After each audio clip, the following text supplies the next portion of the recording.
আসসালামু আলাইকুম। অনেকক্ষণ ধরে চেষ্টা করছি ক্লাসে ঢোকার জন্য, কিন্তু নেটওয়ার্ক সমস্যার কারণে ক্লাসে ঢুকতেই পারতেছি না। আসলে আমাদের গ্রাম অঞ্চলে অনেক নেটওয়ার্ক সমস্যা।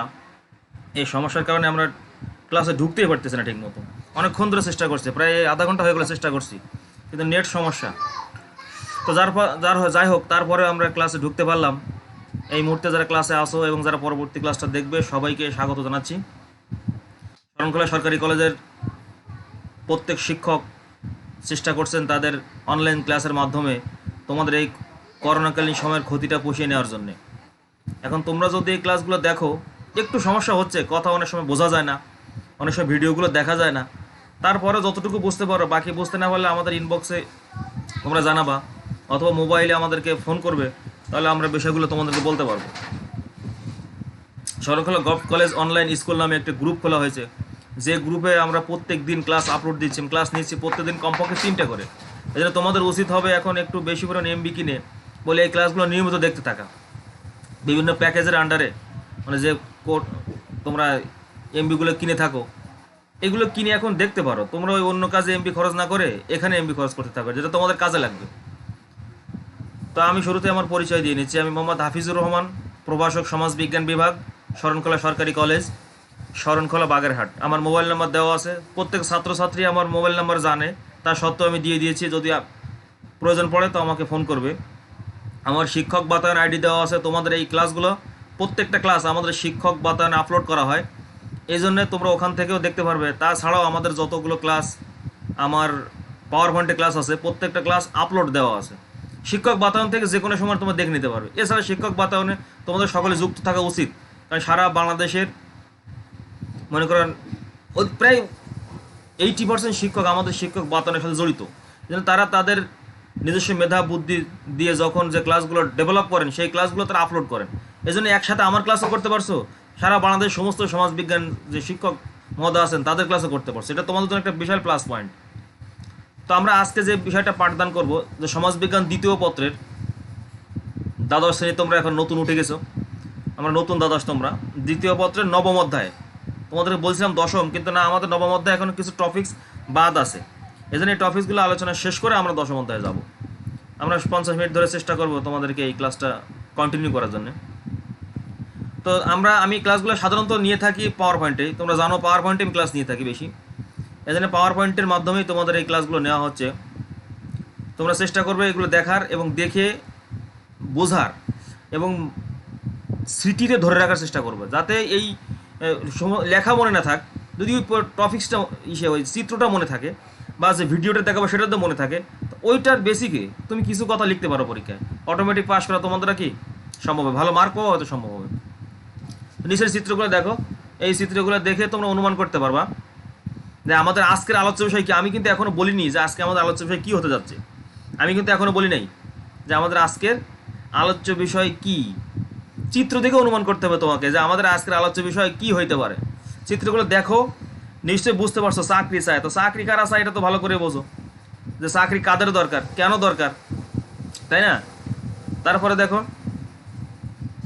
খালি নাই, কি খালি নাই তা তো বুঝছো নিশ্চয়ই যে কি খালি নাই।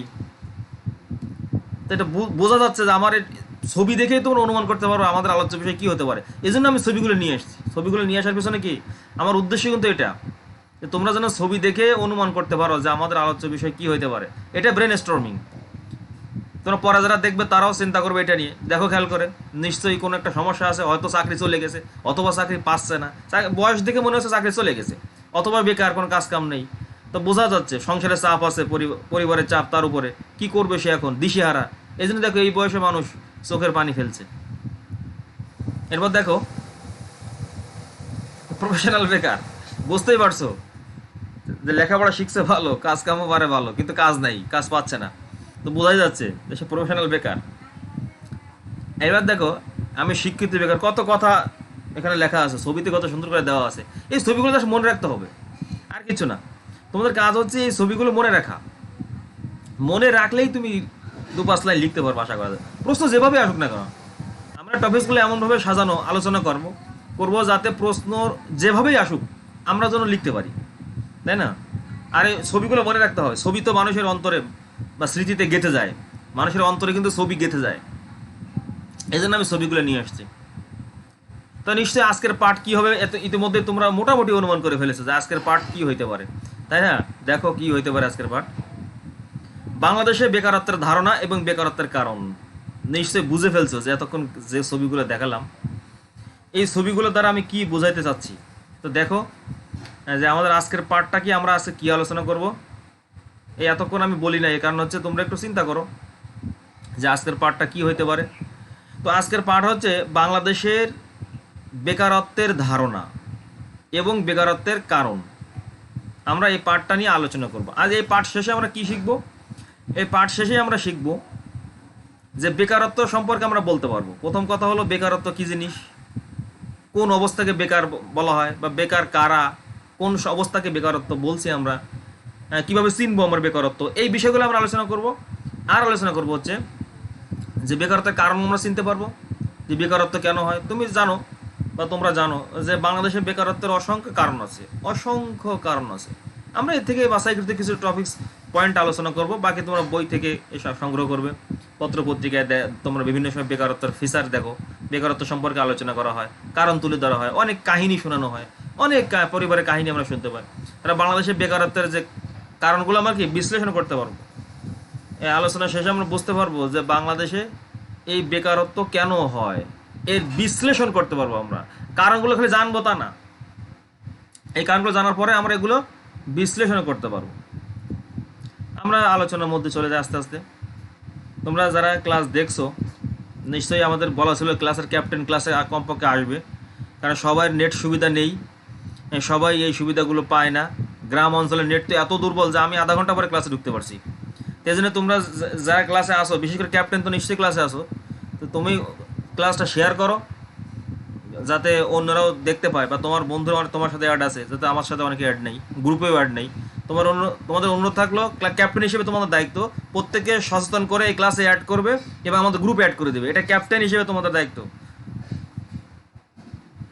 বেকারত্ব, তাহলে আমরা এখন জানবো যে বেকারত্ব জিনিসটা কি, কাকে বলে। ওয়ার্ল্ড হেলথ অর্গানাইজেশন হু নামে একটা সংগঠন আছে, তোমরা জানো, সারা বিশ্বব্যাপী স্বীকৃত। ওনারা কি বলছেন যে শাব্দিক অর্থে মাদক, যেহেতু আমাদের এটা চলে আসছে সম্ভবত আমাদের এই স্লাইডটা একটু ভুল হয়েছে, আমরা বেকারত্ব কাকে বলে একটু আলোচনা করব। আমাদের সম্ভবত স্লাইডে একটু সমস্যা দেখা দিচ্ছে, এই কারণে আমরা এই সমস্যাটা হয়েছে। আচ্ছা, এখন দেখো আমরা বেকারত্ব কাকে বলে একটু আলোচনা আগে করে নিই, তারপরে কারণে যাব। আমাদের স্লাইডের সমস্যার কারণে আমাদের এটা হয়েছে। তো বেকারত্ব হচ্ছে যে, খুব খেয়াল করে শুনবা, একজন মানুষ কাজ করতে পারে, তার কাজ করার ক্ষমতা আছে, কিন্তু কাজ পাচ্ছে না। এরকম না যে একজন কাজ করতে পারে না, কাজ করার যোগ্যতা নেই, এই বেটা কাজ পায় না, এটা বেকার না। একজন কোটি কোটি টাকার মালিক আছে, সে মনে করে যে আমি কাজ করবো না, তার মানে সে বেকার। তাহলে বেকার না। বেকার হতে হলে তাকে কাজ করার মানসিকতা থাকতে হবে, আর কি কাজ করার যোগ্যতা থাকতে হবে। এমন আছে ইচ্ছা আছে, কাজ করতে চায় কিন্তু যোগ্যতা নেই, তাকে আমরা কি বলবো? বেকার বলবো না। বেকার হচ্ছে যোগ্যতা থাকা সত্ত্বেও, ইচ্ছা থাকা সত্ত্বেও কোনো মানুষ যখন কোনো কাজ পায় না, তখন আমরা তাকে বলছি বেকার। আরে বেকার অবস্থার নাম বেকারত্ব। তোমরা খেয়াল করে শোনো, বেকার হচ্ছে ওই ব্যক্তি যিনি কাজ করতে ইচ্ছুক এবং তার কাজ করার যোগ্যতা আছে, কিন্তু কাজ পাচ্ছে না, সে হচ্ছে বেকার। আমরা মনে করতে পারি যে এই লোকটার কাজ নেই মানে বেকার। জি না, কাজ নেই মানে সে বেকার না, হয়তো কাজ করার যোগ্যতা নেই। তো কাজ করার যোগ্যতা আছে, মন চাই, আমি কাজ করতে চাই, আমি চাকরি চাই, কিন্তু চাকরি পাচ্ছে না, কাজ পাচ্ছে না। ইচ্ছা আছে, যোগ্যতা আছে। এই ইচ্ছা এবং যোগ্যতা থাকা সত্ত্বেও মানুষ যখন কোনো কাজ পায় না, আমরা তখন তাকে বলছি কি? বেকার। বোঝা গেছে নিশ্চয়ই? তাহলে বেকার কি আমরা কাকে বলবো? বলে যার কাজ করার আগ্রহ আছে, ইচ্ছা আছে, কিন্তু কাজ করতে পারে না, আমরা তখন তাকে বলছি কি? বেকার, তাই না? আচ্ছা, এবার আমরা আলোচনায় যাই। মোটামুটি সংজ্ঞাটা আমরা শিখলাম, মূল কথাটা যে আক্ষরিক অর্থে বেকার হলো যারা কাজ নেই তাকেই বেকার বলি। কিন্তু আমরা পুরোপুরি কাজ নেই তাকে বেকার বলতে পারছি না, কারণ অনেকের হতে পারে যে কাজ করার আগ্রহ নেই, যে মনে করে আমি কাজ কেন করব, আমার তো অঢেল টাকা পয়সা সম্পত্তি আছে, আমার কাজ করার দরকার কি। এই যে কাজ করার আগ্রহ নাই, এই বেটা বসে বসে খায়, এইটা কিন্তু বেকার না। বেকার হতে হলে কয়টা কথা বলছি? মোট দুইটা দুইটা ফোকাল পয়েন্ট, মূল পয়েন্ট দুটো খেয়াল রাখতে হবে। একটা হচ্ছে কাজ করার আগ্রহ থাকতে হবে, শুধু আগ্রহ থাকলে হবে না, শক্তিও থাকতে হবে, সামর্থ্য মানে ওই যোগ্যতা কাজ করার। তুমি যে কাজটা করতে চাও সেই কাজের কি যোগ্যতা থাকতে হবে। তো এই দুটা শর্তের উপরে কোনো মানুষ যখন কাজ খুঁজে পায় না তখন আমরা তাকে বলি বেকার। আর ওই বেকার ব্যক্তির যে অবস্থা সৃষ্টি হয় বেকারত্বের কারণে আমরা তাকে বলছি বেকারত্ব। ওই বেকার ব্যক্তির যে অবস্থা সৃষ্টি হয় ওই অবস্থার নামই বলছি আমরা কি বেকার। তাহলে কি বললাম, যোগ্যতা এবং এই দুটো কথা মনে রাখতে হবে, যোগ্যতা আর কাজ করার ইচ্ছা। নিশ্চয়ই বুঝতে পারছো। এখন আমরা সামনে যাই, আমরা পয়েন্টগুলো আরেকবার দেখে আসি যে বাংলাদেশের বেকারত্বের কি কারণ হতে পারে। অনেকগুলো কারণ আছে, তার মধ্যে অধিক জনসংখ্যা একটা কারণ, কৃষি অর্থনীতি একটা কারণ, শিল্পায়নের অভাব একটা কারণ, কর্মমুখী শিক্ষার অভাব একটা কারণ, অর্থনৈতিক প্রবৃদ্ধি, প্রাকৃতিক দুর্যোগ, সামাজিক মূল্যবোধ এবং অস্থিতিশীল রাজনীতি ও দারিদ্র্য। খেয়াল করো, এছাড়াও বাংলাদেশে বেকারত্বের আরও অনেক কারণ আছে, অনেক কারণ থাকতে পারে। তোমরা এগুলো নিয়ে গবেষণা করবে, চিন্তা করবে এবং খাতায় বেকারত্বের কারণ কিন্তু তোমরা লিখবে। এছাড়াও আরও অনেক কারণ আছে, আমরা স্বল্প সময়ের আলোচনায় কিছু কারণ আমি এখানে তুলে ধরছি। তা আমরা একটু সামনে যাই। দেখতেই পাচ্ছ বাংলাদেশের চিত্রটা কেমন, জনসংখ্যা যে কি পরিমাণ, দেখো অবস্থাকে। আমরা ঢাকা শহরে গেলে বুঝতে পারি বাংলাদেশের জনসংখ্যা যে কেমন বা কি পরিমাণ আছে। কিছু জায়গা আছে দেখবো মানে মানুষ আর মানুষ, এত পরিমাণ জনসংখ্যা, মানে মানুষ যেখানে যাবা শুধু লোকজন দেখতে পাবা, অসংখ্য মানুষের ভিড়। এরপরে দেখো, দেখতেই পাচ্ছ দৃশ্যটা দেখে তোমরা বুঝবা যে এটা কোন দেশ হইতে পারে। বাংলাদেশের অবস্থা এরকম। এখন দেখো এই জনসংখ্যা সাথে বেকারত্বের কি সম্পর্ক আছে। জনসংখ্যার সাথে বেকারত্বের এতটুকু সম্পর্ক আছে যে যখন জনসংখ্যা অধিক বেড়ে যায়, তো জনসংখ্যা বাড়লে ব্যক্তি তার মৌলিক চাহিদা পূরণ করতে সামর্থ্য হয় না, রাষ্ট্র সেই তুলনায় ব্যক্তির যোগ্যতার তুলনায় তাকে কাজ দিতে পারে না এবং সম্পদের সঠিক ব্যবহারও আমরা তো করতে পারি না। নানাবিধ সমস্যা আমাদের সামনে এসে হাজির হয়। আর আমাদের বাংলাদেশের যে হারে জনসংখ্যা বাড়ছে সেই তুলনায় কর্মের বা কাজের সুযোগ সুবিধা বাড়ছে না। এই কারণে আমাদের এই অধিক জনসংখ্যা বেকারত্বের সৃষ্টি করছে। আবার বলি যে বাংলাদেশের জনসংখ্যা বৃদ্ধির যে হার, মনে করো 100 জনের মধ্যে যদি 7% বা 5% বা 4% জনসংখ্যা যদি বাড়তে থাকে, তাহলে আমরা এই জনসংখ্যা যে বাড়তি জনসংখ্যা তাদের জন্য যে কর্মসংস্থানের সুযোগ করে দেওয়ার কথা ছিল, হয়তো যোগ্যতা অনেকের আছে, এই কর্মসংস্থানের সুযোগ আমরা করে দিতে পারছি না। আর পারছি না বিধায়ী আমাদের এই বেকারত্ব সৃষ্টি করছে। এই একটা পয়েন্ট মনে রাখবা, অধিক জনসংখ্যা। আশা করি এটা তুমি অনেক কিছু লিখতে পারবা, কারণ জনসংখ্যা যখন বাড়ে তখনই সরকার কেন সব হিমশিম খেয়ে যায় তাদেরকে সামাল দিতে, কারণ তাদের নানাবিধ সমস্যা দেখা দেয়। কাজ যদি না দেওয়া হয় তাদেরকে, তাহলে অনেক সমস্যা দেখা যায়। এই জন্য কাজ তার ওই সময় সরকার দিতেও পারে না, কারণ আমাদের ওই পরিমাণ কাজের সুযোগ নাই। ইচ্ছা করলে আমরা 18 কোটি মানুষকে কাজ দিতে পারবো না, কারণ ওই স্কোপ, ওই ফ্যাসিলিটিস, ওই সুযোগ আমাদের নেই। এই কারণে জনসংখ্যা যদি কম থাকতো, যেমন জনসংখ্যা থাকতো 7 কোটি, তো আমরা তো সবাই কাজ পেতাম। জনসংখ্যা 18-19 কোটি, এত লোকের কাজ দিবে কেমনে? এই কারণে এই জনসংখ্যা যত বেড়ে যাচ্ছে, কর্ম কিন্তু সেভাবে সুযোগ তৈরি হচ্ছে না। এটাও একটা কি আমাদের বেকারত্বের কারণ। এবার দেখো, নিশ্চয়ই ছবিতে কিছুটা অনুমান করতে পারছো যে কি হইতে পারে। নিশ্চয়ই কৃষি ক্ষেত্রের কথা বলা হচ্ছে। কাজ দেখে বুঝতে পারছো। এই বেটা দেখো, তার গেঞ্জিটা দেখো এবং তার প্যান্টটা দেখো। কৃষক কিন্তু মাঠে যায় লুঙ্গি পরে, কিন্তু এই বেটা গেছে কি প্যান্ট পরে গেছে। তার মানে হচ্ছে যে এই বেটা শিক্ষিত, আর শিক্ষিত হলে কাজ নেই, করবে কি? তাই দেখো কোথায় গেছে। যাই হোক, ছবিগুলো মনে রাখবা, ছবি দেখে অনুমান করতে পারছো। কৃষি অর্থনীতি বলতে পারো স্যার আমাদের কৃষি অর্থনীতি এইটা আবার বেকারত্ব সৃষ্টি করে কেমনি?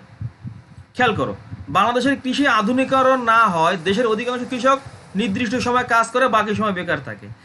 খেয়াল করো, আমাদের বাংলাদেশে প্রায় অধিকাংশ কৃষক বছরে একটা নির্দিষ্ট সময় কৃষি কাজ করে। হয়তো সেটা হতে পারে 3 মাস, হতে পারে 4 মাস, হায়েস্ট 6 মাস। বাকি 6 মাস সে তো ঘরে বসে আছে, বেকার, কোনো কাজ কাম নেই, কারণ সে তো কৃষক।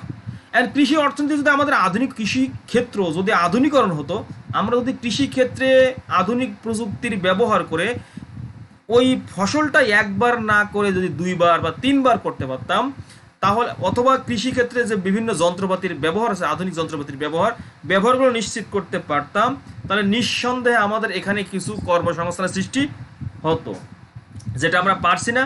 এই কারণেই আমাদের কৃষি অর্থনীতি আমাদের কি বেকার তৈরি করছে। তাহলে প্রথম বলছিলাম অধিক জনসংখ্যা, এরপর বললাম কৃষি অর্থনীতি। এবার দেখো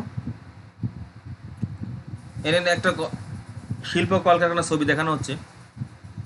স্পিনিং মিলে 1,500 শ্রমিকের কর্মসংস্থান হলেও লোকসানের কারণে তাও বন্ধ হয়ে গেছে। খেয়াল করো যে আমাদের লোকসানের কারণে কি আমাদের ক্লাসটা কি আমাদের যে শিল্প কলকারখানা ছিল সেটা বন্ধ হয়ে গেছে। কি ছবিটা মনে রেখো শুধু, তাহলে পয়েন্টগুলো মনে রাখা সম্ভব হবে।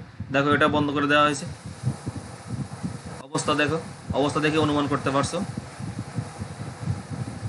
চিত্রগুলো দেখো শুধু। শিল্পায়নের অভাব, তোমরা নিশ্চয়ই জানো শিল্পায়ন কি জিনিস। বলে শিল্পের প্রসার, শিল্পের আধুনিকীকরণ, শিল্পক্ষেত্রে সুযোগ সুবিধা বৃদ্ধিকরণ। তো আমাদের বাংলাদেশে শিল্পায়নের অভাব আমরা দেখতে পাই। কিভাবে দেখতে পাই? বড় শিল্প করতে গেলে আমাদের যে পরিমাণ ক্যাপিটাল দরকার, ওই ক্যাপিটাল বা পুঁজি বা টাকা আমাদের নেই, প্রথম কথা। দ্বিতীয় কথা, ওইটা করার জন্য যে পরিমাণ ইফোর্ট দেওয়া দরকার সেটা আমাদের নেই। তৃতীয়ত, যে পরিমাণ দক্ষ জনসংখ্যা দরকার ওই শিল্পায়ন করতে, মানে শিল্পে বড় একটা ইন্ডাস্ট্রি বা শিল্প কলকারখানা করতে আমাদের যে পরিমাণ যোগ্য লোক দরকার, বা ওই যোগ্য লোক নেই। আবার ওই যোগ্য লোককে টাকা দিয়ে কর্মসংস্থান করে দেওয়ার মতো যোগ্যতা আমাদের নেই।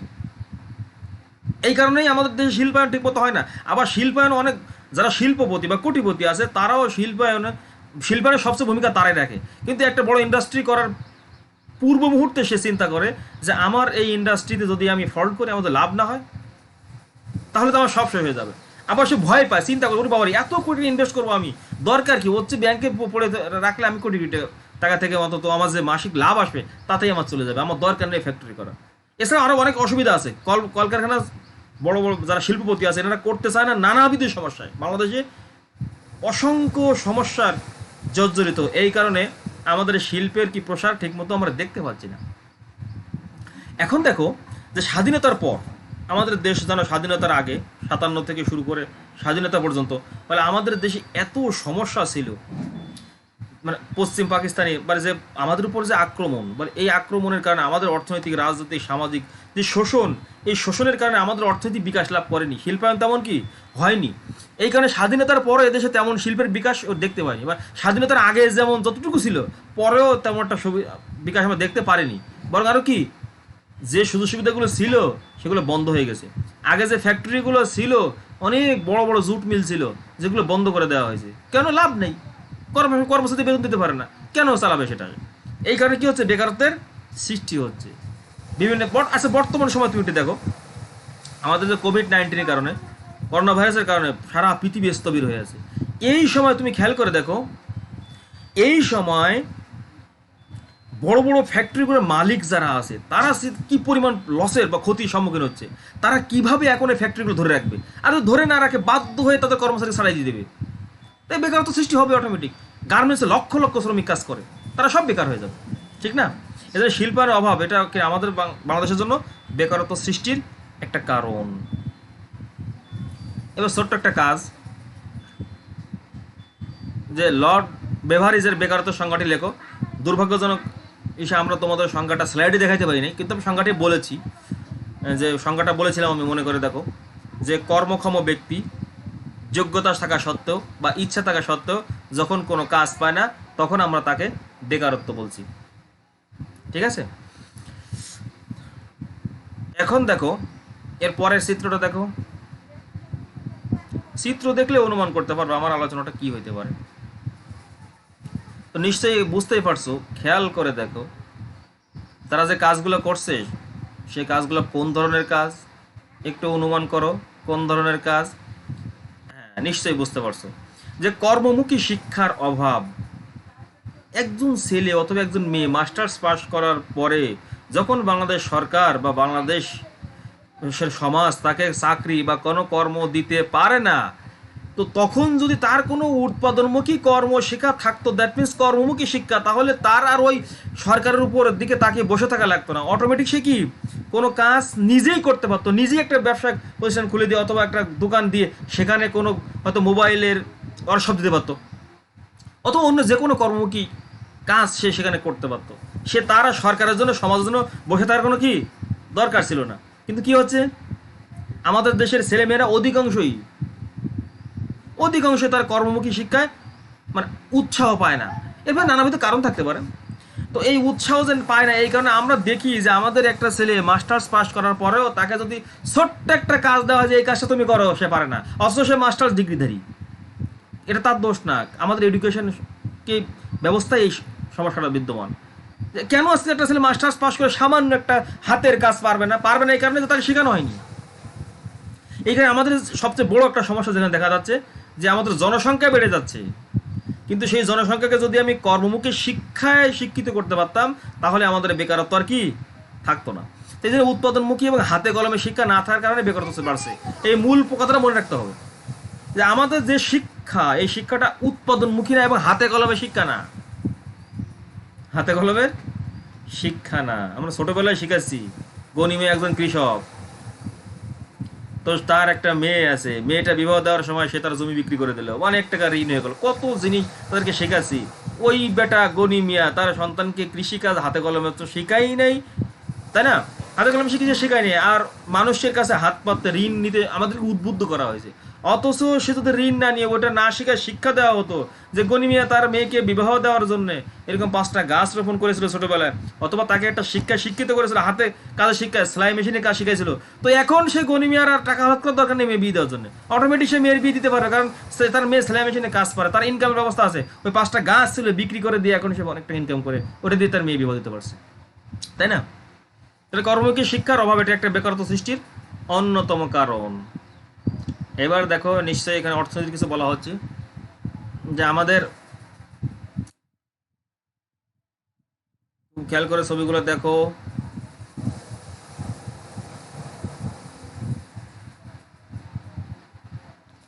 অর্থনৈতিক প্রবৃদ্ধি তোমরা যদি খেয়াল করে থাকবা যে প্রায় বিগত কিছুদিন ছাড়াও আমরা আরো আগেই দেখে আসতেছি যে আমাদের অর্থনৈতিক প্রবৃদ্ধি যেভাবে হওয়ার কথা সেভাবে কিন্তু আমাদের অর্থনৈতিক প্রবৃদ্ধি হচ্ছে না। আমাদের অর্থনৈতিক প্রবৃদ্ধি যেভাবে হওয়ার কথা ছিল সেভাবে কিন্তু হচ্ছে না। আমাদের অর্থনৈতিক গ্রোথটা আমাদের দেশে যে পরিমাণ জনসংখ্যা আছে ওই জনসংখ্যার তুলনায় যেভাবে হওয়ার কথা ছিল সেভাবে হচ্ছে না। আর অর্থনৈতিক প্রবৃদ্ধি না হওয়ার কারণে নতুন নতুন কোনো কর্মক্ষেত্র তৈরি হচ্ছে না। তুমি খেয়াল করে দেখো, আমাদের দেশে এখন যদি 100 লক্ষ কোটিপতি থাকে তাহলে তারা নিশ্চয়ই ব্যবসা করছে।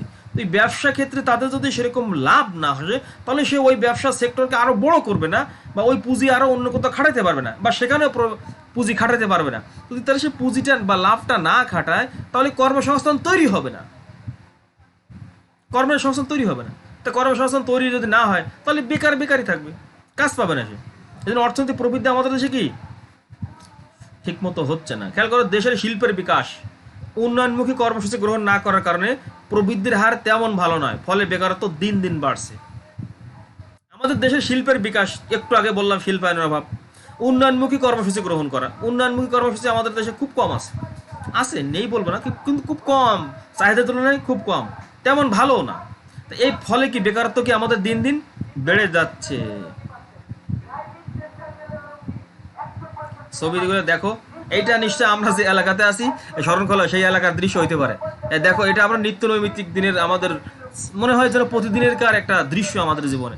অনেক সমুদ্র উপকূলবর্তী এলাকা এরকম আছে, দেখো খেয়াল করে কি অবস্থা, ভেলায় ভেসে যাচ্ছে, ঘরবাড়ি পানিতে তলায় নিয়ে যাচ্ছে, যেটা আমরা কয়েকদিন পর আমাদের শরণখোলা আমার বাড়ি যেখানে ওই এলাকাগুলোতে আমরা এটা দেখেই থাকি, প্রায় সময় কয়েকদিন পর আমরা এই দৃশ্যটা দেখি।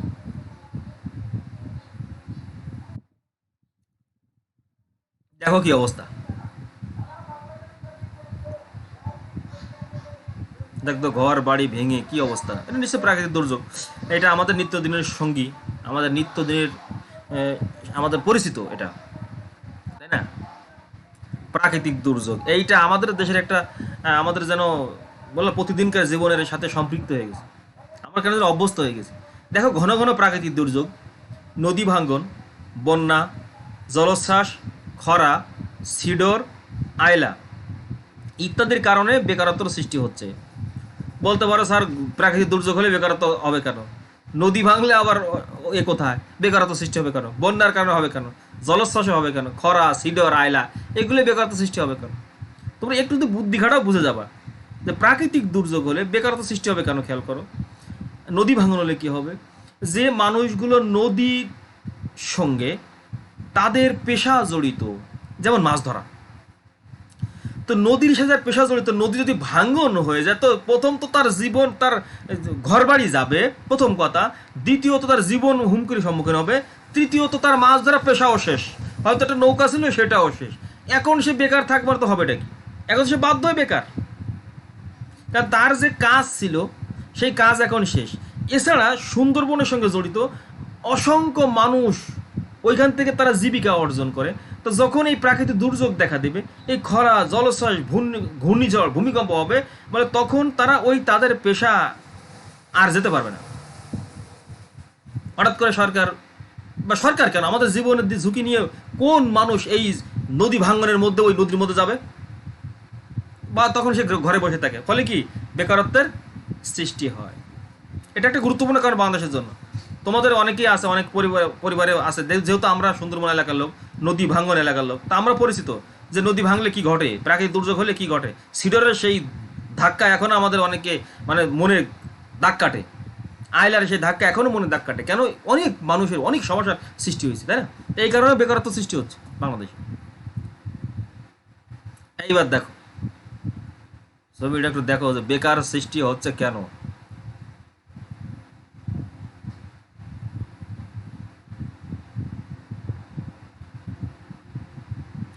সামাজিক মূল্যবোধ। এখন সামাজিক মূল্যবোধ কি জিনিসটা তো বোঝো নিশ্চয়ই, এটা তো আমাদের ক্লাসে আমি পড়িয়েছি। আদর্শ মূল্যবোধ কাকে বলে, যে কোন কাজটা করা ঠিক, কোন কাজটা করা ঠিক না, কোনটা ভালো কোনটা মন্দ, এই কাজটা করা যাবে এটা করা যাবে না, এটা অন্যায় এটা ন্যায়, এই যে একটা যোগ্যতা, এই যে বোঝার একটা ক্ষমতা, এটাকে আমরা বলছি আদর্শ। আর আদর্শ মাপকাঠিটাই, আদর্শ আমরা মাপকাঠি হিসেবে বলি, আর ওইটার ভালো জিনিসটা গ্রহণ করাটাই হচ্ছে মূল্যবোধ, তাই না? আদর্শ কিন্তু একটা মাপকাঠি, যে আমাকে এই জিনিসটা এই পরিমাণ মানতে হবে, এতটুকু মানবো আমি। এই আদর্শটা কি আমাকে মাপকাঠি হিসেবে নিচ্ছি। আর ঠিক বেঠিক বোঝা, এই বুঝতে পারাটা কিন্তু একটা মাপকাঠি, যে না আমার এই কাজটা করা ঠিক, আবার বলছে না না আমার এই কাজটা করা ঠিক না। এই জন্য নিশ্চয়ই একটা যোগ্যতা, আর এইটা নির্ধারণ করে দেয় কিন্তু সমাজের একটা মূল্যবোধ। ভালো জিনিস সম্পর্কে একটা ধারণা, বা সমাজের রীতিনীতি সম্পর্কে একটা ধারণা, প্রথা প্রতিষ্ঠান সম্পর্কে একটা ধারণা, তাকে কিন্তু আদর্শটা মাপতে সাহায্য করে। তার দেশের একজন শিক্ষিত ছেলে বা মেয়ে শুধু সরকারি চাকরি খুঁজতে থাকে, অথচ দেশে কিংবা বিদেশে হোটেলে বা ছোট দোকানে কাজ করতে রাজি না, এই একটা মূল্যবোধ দেখা, মানে ইগো যেটা বলা হয়, মেন্টাল মানসিক মানসিক সমস্যা। সে চিন্তা করে বাবারে বাবা আমি এত বড় লেখাপড়া শিখছি, এত বড় সার্টিফিকেট দাঁড়ি, আমি এই ছোট একটা কাজ করবো, অথচ দেশে হোক বা বিদেশে হোক আমি এই ছোট্ট কাজ করবো, এইটা আমাদের সম্ভব না।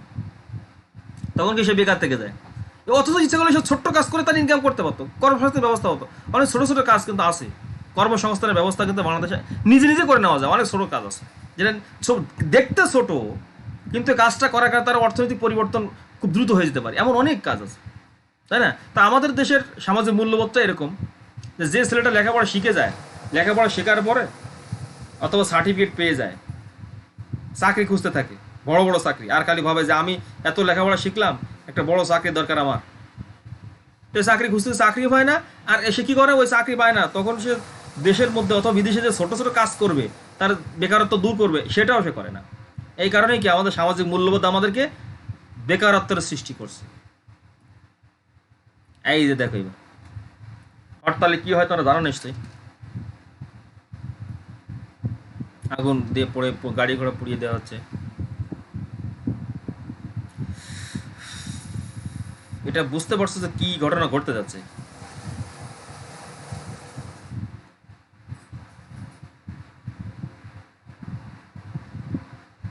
ছবিগুলো আস্তে আস্তে দেখতে থাকো। অস্থিতিশীল রাজনীতি। এখন বলতে পারো স্যার এইটার আবার বেকারত্বের পিছনে কি কারণ থাকতে পারে? হ্যাঁ, এটা বেকারত্বের পিছনে কারণ আছে। আমাদের দেশের রাজনীতি যদি স্থিতিশীল না হয়, ঘন ঘন হরতাল, সরকার বিরোধী দলের মধ্যে একটা রেশারেশি, সবসময় এ ওর দোষ এ ওর দোষ, বিশেষ ক্ষেত্রে কিছু কিছু সময় আমাদের শিল্প নীতিও গ্রহণ করা সম্ভব হয় না। আর নীতি গ্রহণ না করলে, ঘন ঘন হরতাল হলে, সরকার বিরোধী দল যদি এইভাবে একজন পিছনে লেগে থাকে, তাহলে কি ঘটবে, যে আমাদের শিল্পের উন্নয়ন হবে না।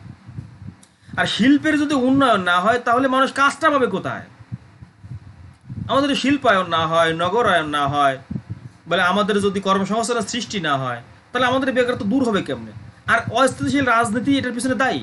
কারণ রাজনীতি যখন অস্থিতিশীল হয়, তখন হরতাল দেখা যায়। আর হরতাল যদি হয়, তখন মানুষ তো কাজ কাম বাদ দিয়ে ঘরের মধ্যে বসে থাকতে হয়। আর শিল্প কলকারখানার মালিক যারা, তাদের ব্যবসা প্রতিষ্ঠান বন্ধ হয়ে যায়, তো তখন তারা লসের সম্মুখীন হয়। কর্মসংস্থান সৃষ্টি করবে কি? নিজেই ব্যবসা বন্ধ করে দিয়ে বসে থাকে, ঠিক না? এই জন্য রাজনীতি যদি স্থিতিশীল হয়, তাহলে বেকারত্ব কিন্তু দূর হবে। যদিও আমরা ইদানিং রাজনীতিতে মোটামুটি দীর্ঘ কয়েক বছর আমরা স্থিতিশীল পরিবেশ দেখতে পাচ্ছি। এই কারণে বাংলাদেশ কিন্তু আস্তে আস্তে উন্নত দেশ থেকে উন্নয়নশীল দেশে রূপান্তরিত হয়েছে। আমরা উন্নয়নশীল থেকে যদি ধারা অব্যাহত থাকে, তাহলে কিন্তু আমরা কি উন্নত দেশে রূপান্তর হতে পারবো। যদি ধারা অব্যাহত না থেকে, যদি এরকম ঘন ঘন হরতাল শুরু হয়ে যায়, আবার যদি মারামারি কাটাকাটি দুধের মধ্যে শুরু হয়ে যায়, তাহলে দেখবা কিছুদিন পরে আবার উন্নয়নশীল থেকে উল্টা পিছনের দিকে ধাবা শুরু করছি, সেটা আমরা কি অনুন্নত হয়ে যাবো, তাই না? আচ্ছা, তাহলে অস্থিতিশীল রাজনীতি। এবার দেখো দারিদ্রতা, দেখো কি অবস্থা। 18 সাল পর্যন্ত একটা চিত্র দেখানো হয়েছে।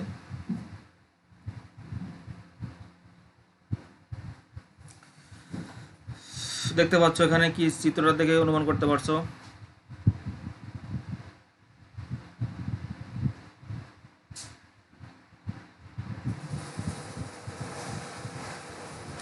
এটা অত্যন্ত গুরুত্বপূর্ণ একটা কারণ। আমি তো মনে করি বাংলাদেশে যতগুলো সমস্যা আছে, তার 1 নম্বর সমস্যা হলো এইটা। আর এইটা সৃষ্টি করে আরো হাজারো সমস্যা। এই একটা সমস্যা, নিজে তো একটা সমস্যাই, আর এই সমস্যা সৃষ্টি করে আরো কয়েক হাজার। একটা মানুষ যখন মানে দরিদ্র হয়, তা দরিদ্র হইলে তার আর অন্য যে চাহিদাগুলো আছে এগুলো পূরণ করতে পারে না। বিশেষ করে মৌল মানবিক চাহিদা। মানুষের বেঁচে থাকতে হলে ন্যূনতম কিছু খাদ্য, বাসস্থান, শিক্ষা, চিকিৎসা, চিত্রবিনোদন, এগুলো দরকার হয়। বিশেষ করে 3টে জিনিস তো দরকারই: খাদ্য, বস্ত্র, বাসস্থান। এই 3টে জিনিস তারা সমাজে বসবাস করতে কি পারবে না। তো এখন যখন সে এটা চাহিদা পূরণ করতে পারে না, তখন তাকে ওই ছেলেটাকে কর্মকি শিক্ষা দিবেও বা কেমনে? সে লেখাপড়া শিখবেও বা কেমনে? তার চাহিদা পূরণ করতে পারছে না বলে সে দারিদ্রতা মোচন করবে, নাকি সে একটা কর্মসংস্থানের ব্যবস্থা করবে? নিজে তো কিছু করতেই পারতেছে না, তার নিজের চাহিদা পূরণ করতে হিমশিম খেয়ে যাচ্ছে। তো তার দ্বারা অন্য কিছু করাও তো সম্ভব না। আর বাংলাদেশে যেহেতু দারিদ্রতার হার একটু বেশি, এই কারণে আমাদের দেশে কর্মসংস্থান সেভাবে সৃষ্টি হচ্ছে না।